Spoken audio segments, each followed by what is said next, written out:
Vamos a comenzar con la explicación de manera muy sencilla del trabajo práctico número 1 de estructuras 3, mampostería sismo resistente, ¿sí?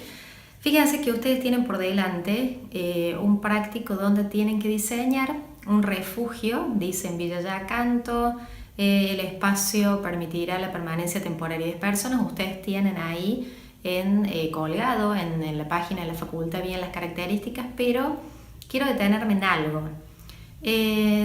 Dice la superficie es aproximada en un 15% más o menos, dice la construcción es de mampostería sismo resistente. Tener en cuenta orientaciones y visuales. Esto tiene que ver con nuestra premisa y tiene que estar metida en la idea generadora, ¿sí? He notado que muchos se largan a diseñar directamente la estructura o incluso lo opuesto, diseñan la arquitectura sin tener en cuenta la estructura. Lo primero que tiene que aparecer en tu diseño cuando vos te sentas es tu idea generadora, a nivel de manchas, a nivel de con alguna nota artística, teniendo en cuenta visuales, teniendo en cuenta premisas, espacios, áreas, cómo es el terreno, ¿sí? Entonces tengan en cuenta esta primera hojita o primera aproximación que tiene que ver con todo lo que es blando y me permite a mí acercarme luego y resolver ese diseño en base a las premisas o la idea generadora que yo he tenido en cuenta primeramente. Sí, hay otra cosa que también es importante, ya les cuento, lo había visto por acá, me dice también que hay que tratar de que la cubierta sea una cubierta verde para reducir justamente el impacto. Cuando nosotros hablamos de una cubierta verde, no estamos hablando de una cubierta livianita porque ustedes cuando investiguen verán que hay que poner tierra, lo que sea que ustedes investiguen o lo que ustedes diseñen para esa cubierta verde. Entonces vamos a aclarar ya de entrada que no vamos a tener una sobrecarga variable de uso o un QL común, ¿sí? Entonces, para que ustedes lo tengan en cuenta, esta también es una de las premisas de diseño a la hora de considerar y que después nos va a influir en el cálculo, ¿sí? Entonces, dice que se requiere que el plano superior sea continuo, o sea, básicamente estamos hablando de losas planas. Entonces, cuando uno arranque el diseño, dos cositas voy a tener en cuenta. La idea generadora que les dije hace un ratito. Y otra cosa, cuando ustedes diseñen la geometría de la planta, que sea una geometría lo más sencilla posible. Por ahí noto que hay muchos que están trabajando con unas figuras en L muy pronunciadas. Eso forma o genera una forma geométrica irregular frente a al comportamiento de la acción sísmica y también de todos los esfuerzos horizontales, ¿sí? Y otra cosa, otra de las formas que puede ser por ahí un poco rara son las formas en H, las formas por ahí, ya les dije las de L, hay unas que en T también están resolviendo. Se puede resolver, pero siempre tengan en cuenta que los lados no sean tan largos, que no sea tan profunda la figura, ¿sí? ¿Estamos? Entonces, ¿qué pasa después? Supongamos que vos ya diseñaste. Cuando vos vas a diseñar, estamos hablando justamente de estructuras 3. Entonces yo en mi cabeza también voy a tener en cuenta que cuando diseñe los muros vamos a estar hablando de una planta que sea estable. ¿Qué significa? Que voy a tener muros en X y voy a tener muros en Y. Si vos vas a trabajar con bloques cerámicos, que son los naranjas, los bloques cerámicos con revoque, el espesor de 20, son portantes siempre y cuando no tengas cañerías. ¿Se entiende, no? Entonces si vos tenés un muro de 20 y ese muro pertenece al baño, pertenece a la cocina, se desprecia como muro portante. Otra cosa, si estamos con los bloques cerámicos y utilizamos bloques de 8, 9, de 10, que en realidad es el espesor con revoque, esos tampoco los vamos a tener en cuenta a la hora de considerarlos como portantes, ¿sí? Los bloques de hormigón los tomamos en cuenta a los bloques de 20, pero las mismas consideraciones en cuanto a las instalaciones. Si vos tenés instalaciones, eso se desprecia ya como muro portante. Muros de 30. El muro de 30 es de ladrillo común. Entonces en el muro de 30 supongamos que vos tenés este muro que pertenece a un baño o a una cocina. Vas a utilizar 15 centímetros para poner todas las cañerías y los otros 15 los podés tomar como portantes. Pero si vos tenés un murito de 15 solamente, no podés hacer mitad y mitad. No podés darle 7,5 y 7,5, entonces ese se desprecia como portante. Pequeñas cositas a la hora de hacer este diseño, ¿sí? ¿Qué pasa después cuando vos tenés tu planta? Y vamos a tener que trabajar con 4 pequeños pasos, ¿sí? El primer paso, o el paso número 1 en mampostería, va a ser el tema de definir muros portantes.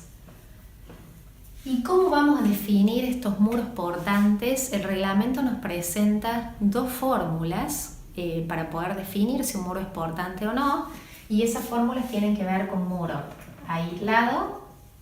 El muro aislado se calcula H sobre 2,2, ya vamos a ver quién es ese H mayúscula, y los muros vinculados, que es H sobre 2,6. El muro aislado es aquel que no está vinculado a ninguno, un murito solito, siempre se toma de borde a borde el concepto o la medida, y el muro vinculado son los muritos que pueden ser en L, en T, los que están pegaditos a otro, ¿sí? Cuando nosotros vamos a hablar de H, estamos hablando de la distancia a eje entre encadenados horizontales. Cuando vos tenés un murito portante, el muro se considera que tiene un marco. Y ese marco está compuesto por el encadenado horizontal superior, encadenado horizontal inferior, encadenado vertical y encadenado vertical, ¿sí? ¿Y quién sería justamente ese H? Es la distancia a eje entre encadenados horizontales. Esta va a ser mi H. Y vos me dirás, pero si yo estoy diseñando desde cero, ¿cómo voy a tomar en cuenta por ahí estos valores o estas medidas? Vos vas a diseñar la altura de tu muro y también vas a tener en cuenta pequeñas consideraciones a la hora también de diseñar las medidas de los encadenados. ¿A qué me refiero con esto? Para que lo tengamos presente, cuando vos diseñaste toda la construcción, seguramente has tenido que hacer el predimensionado de losas. Y para el predimensionado de losas vamos a recordar algo que tiene que ver con un concepto muy básico. Ahí vos podés usar tranquilamente todas las fórmulas que vienen de estructuras 2, ya sea la cátedra A o la cátedra B, pero básicamente es esto. Si vos tenés una sola losita y no tiene continuidad, tomarás luz sobre 30. Para calcular la altura, si tiene continuidad en un borde, luz sobre 35 y así. Vuelvo a repetir, tenés que manejarte con las formulitas de estructuras 2, ya sea la cátedra A o la cátedra B, porque esas fórmulas de predimensionado son universales. Supongamos, y vamos a hacer un caso bien práctico. Supongamos que yo tengo algo bien simple. Y desde acá hasta acá, yo armé la losita así, en una dirección. Y esto tiene 5 metros. No tiene continuidad. Entonces yo lo que voy a hacer es, no tiene continuidad, entonces voy a hacer luz sobre 30. Voy a hacer 5 metros dividido 30. Entonces si yo hago 5 dividido 30, esto me queda a mí en 0,16. Y acá viene el tema. ¿Cómo sé si hago una losa maciza, una losa con viguetas y bloques, una losa nervurada? Estamos hablando de un refugio. Es lo mismo que hablar de una vivienda. Es raro que vos hagas una losa nervurada, porque las losas nervuradas, las de los nervios y los casetones, son para grandes luces, mayores luces. Entonces seguramente acá vas a estar hablando de losas macizas o losas con viguetas. Generalmente la maciza llega hasta los 13 centímetros, 14 centímetros como mucho. No quita que vos puedas hacer una maciza de 18 centímetros, pero no es lo recomendable. Entonces generalmente vamos a estar hablando acá de una losa de viguetas. Cuando vos trabajas con una losa de viguetas, el fabricante, de acuerdo a la marca de viguetas que utilices, tiene una medida en cuanto al largo que vos tenés que cubrir y la losa que vos deberías usar. En este caso, por ejemplo, yo con una losita de 0,16, fíjense que voy a hacer otro calculito más. Si yo tomo acá la losa de 0,16, yo decido que lo voy a hacer a la losa con viguetas y bloques, ¿sí? Entonces me voy a la página del fabricante, tienen como una tablita de acuerdo al largo y voy a tomar en cuenta qué losa quiero y con qué capa de compresión. Generalmente para este tipo de luces tomamos una capa de compresión de 5. Entonces si vos tomas la capa de compresión de 5 centímetros, generalmente estamos hablando que la bovedilla suele tener 17 centímetros. ¿Sí? ¿Se acuerdan que esto es como una cosita así? El dibujito, toda esta es la capa de compresión donde se le pone la malla encima y acá vendrá la viguetita. ¿Sí? Entonces estamos hablando de una losa de cuánto de espesor, 5 y 17, estamos hablando de 22 centímetros. Y vos me dirás, ¿y por qué es importante a esta altura definir los 22 centímetros? Porque si ustedes se acuerdan, en el dibujito anterior, yo les puse que el H es la distancia a eje entre encadenados horizontales. Y el encadenado horizontal está justo a la altura de la losa. Entonces yo debería saber el espesor. La verdad que 22 centímetros es poco práctico, entonces uno puede razonar, fíjense que se los hago acá como más peticito para que ustedes se den cuenta. Uno puede razonar redondeando la losita 25 a lo mejor, y acá este encadenado yo lo doy de 25 centímetros. Y si estamos hablando de bloques, el bloque, el espesor neto, es de 18 centímetros. Entonces estamos trabajando con un encadenado de 18 centímetros por 25 centímetros. ¿Sí? Vos tranquilamente podés poner que la losa tiene 22, pero yo redondeo la altura del encadenado superior. El encadenado inferior vas a tener dos opciones. O va a estar dentro de la fundación, en este caso generalmente lo normal es trabajar con plantillas de hormigón armado. Entonces la plantilla tiene una formita así, ahora yo le voy a hacer un dibujito, tiene más una formita tirando a rectangular.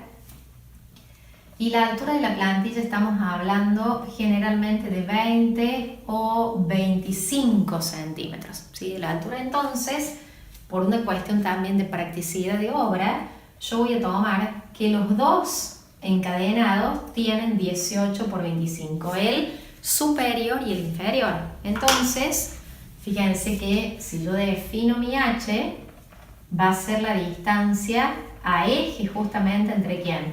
Entre los dos encadenados. Pero ¿qué pasa? Vos tenés que definir la altura libre y también, si no tenés datos, la cota de fundación. Pero eso lo podés proponer vos, ¿sí? Eso ya es una cuestión de diseño o de alguna recomendación por ahí. Si hiciste un estudio de suelo, la gente que hace el estudio de suelo da ese tipo de recomendaciones, ¿sí? Fíjense, esto por un lado.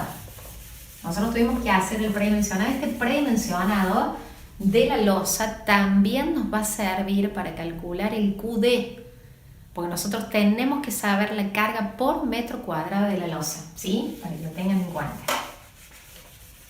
Todo esto, fíjense que la idea y mi intención con esto es que ustedes vayan entendiendo el por qué tenemos que ir haciendo algunas cosas. ¿Y por qué tenemos que ir resolviendo, haciendo predimensionados, hacia dónde nos va a llevar todo eso, para que ustedes entiendan el diseño de una manera por ahí un poquito más integral? Yo les decía recién que el H también depende si vos estás trabajando con una plantilla o con un cimiento común. El cimiento común generalmente es para un suelo bueno, donde vos trabajas con hormigón pobre. Generalmente las fundaciones más usadas son las plantillas, pero tengan en cuenta esto. Si yo, por ejemplo, tengo, este es mi cortecito y acá estamos trabajando con una plantilla, y acá fíjense que voy a hacer mi otro corte pero esta vez estoy trabajando con un cimiento común. El encadenado horizontal inferior va a estar ubicado a diferentes alturas, porque este va a estar incluido ¿dónde? En la fundación. Esto pasa cuando vos tenés plantilla, platea, base, zapata corrida, y este es para un cimiento común donde vos vas a trabajar por encima de la fundación. El superior siempre va a la altura de la losa. Tengan en cuenta que la altura mínima de los encadenados, lo recomendable es 15 centímetros, la altura mínima. Vamos a trabajar entonces con esta, que será nuestra H. En el ejemplo que vamos a resolver, yo lo voy a tomar de esta manera. Y acá vamos a trabajar, acuérdense que la diferencia ¿cuál es? Aquí estamos hablando de plantilla, platea, zapata corrida, y aquí estamos hablando de cimiento común, ¿sí? Para que lo tengan en cuenta, es diferente el H. El H, vuelvo a repetir, va a estar definido también por tu condicionante de diseño. Acuérdate que vos acá vas a tener a lo mejor tu nivel de piso terminado o el 0,0 y vas a decir, bueno, desde acá el 0,0 hasta la parte del cielo raso yo tengo 3 metros, por ejemplo. Y voy a decir, bueno, y hasta la cota de fundación le voy a dar 2 metros o 1,5 metros, ¿sí? Pero eso vos lo propones y este corte tiene que estar planteado en el trabajo práctico, ¿sí? Ese es el primer paso. En realidad, definir muros portantes teniendo en cuenta mi H. Eso es lo primero.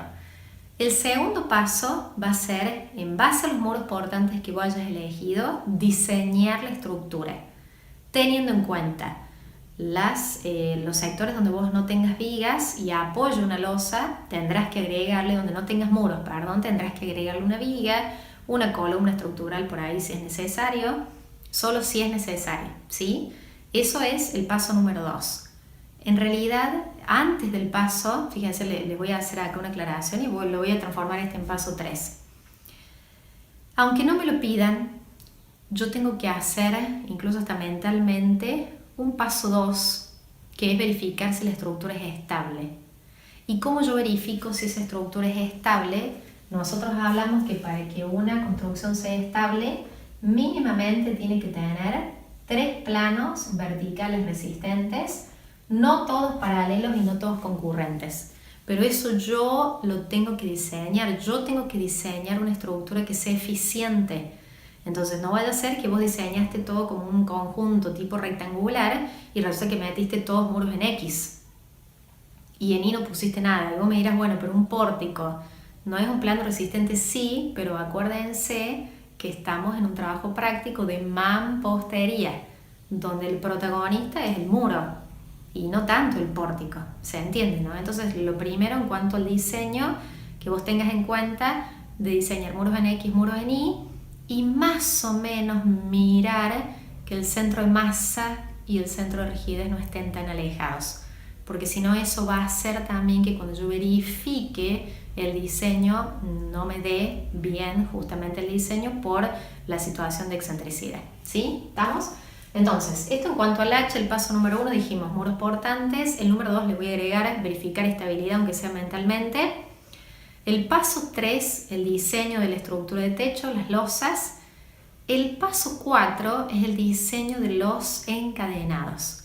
Y vos para los encadenados vas a resolver encadenados verticales y horizontal superior e inferior, que esos son los básicos, los que van a estar en todos los muros portantes.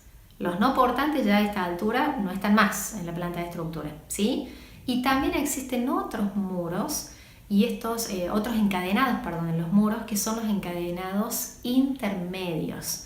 Y estos encadenados intermedios van a tener un pequeño cálculo que está relacionado justamente con el H que vos calculaste, ¿sí? Entonces, primero, para introducirnos en este diseño y en esta primera partecita del práctico, diseño la arquitectura pensando ya en la estructura. Hasta ahora fíjense que tuvimos que predimensionar. Ahora yo no he hecho todavía la plantita, pero tuvimos que pensar en el predimensionado, un estimado de la losa, o sea que vas viendo todo al mismo tiempo. ¿Por qué necesité la losa? Porque tenía que determinar el H, ¿sí? ¿El H para qué me sirvió?